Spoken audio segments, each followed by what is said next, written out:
Ronda Veritas Report. Interactive Stations of the Cross sa tatlong lugar sa Ortigas Estate sa Pasig binuksan para sa mga mananampalataya. Ulat mula kay Nolan Ariola. Go ahead, Nolan. Maraming salamat mga kapanalig. Ang Ortigas Land ay gumawa ng Interactive Stations of the Cross na may temang A Journey of Redemption ngayong mga mahal na araw na nilayong mas mapagnilayan ng bawat mananampalataya ang mga istasyon ng cross sa pamamagitan ng panalangin at mga gawain sa bawat istasyon. Ito ay binuksan kahapon sa publiko April 12 hanggang April 19 na matatagpuan sa tatlong Ortigas States gaya ng Capitol Common Park, The Grounds at Ortigas East at Circulo Verde Street sa lungsod ng Pasig. Inaanyayahan ni Ms. Bianca Lagman, marketing officer ng nasabing kumpanya, ang mga mananampalataya na makiisa at maranasan ang pagpapasa ng krus nang walang anumang bayad. With the Holy Week po being a time to pause and reflect, naglagay po kami ng mga stations to cross at our Ortigas Estate.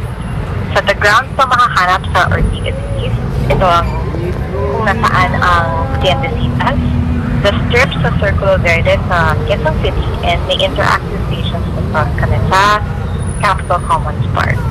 So sa mga interactive stations sa cross namin, one can write down their judgments thrown at them on a piece of paper and then the seal house. Or sa isang station namin may pwedeng pumasok sa isang prayer room, sit and then take a moment and sit in silence to reflect. And meron din kaming station where you can experience carrying your own cross as Jesus did. So these are only a few examples of for interactive stations. Meron kaming 11 stations. So I hope that everyone can drop by to experience these stations at Capitol Commons. Okay lang kung kayo ay mag-isa or pwedeng isama ang pamilya o mga kaibigan. Ang stations namin ay open to the public. Yan ang tinig ni Ms. Bianca. Mga kapanalig, isa sa advokasya ng Simbahang Katolika ay ang mapalawak at mapatatag pa ang pananampalataya sa Diyos ninuman at saan man. Para sa Veritas 846, ang radyo ng Simbahan, ako inyong kapanalig, Nolan Ariola, sumainyo ang katotohanan. Ronda Veritas Report. I'm Archbishop Charles Brown, the Apostolic Nuncio here in the Philippines, here in Radio Veritas 846.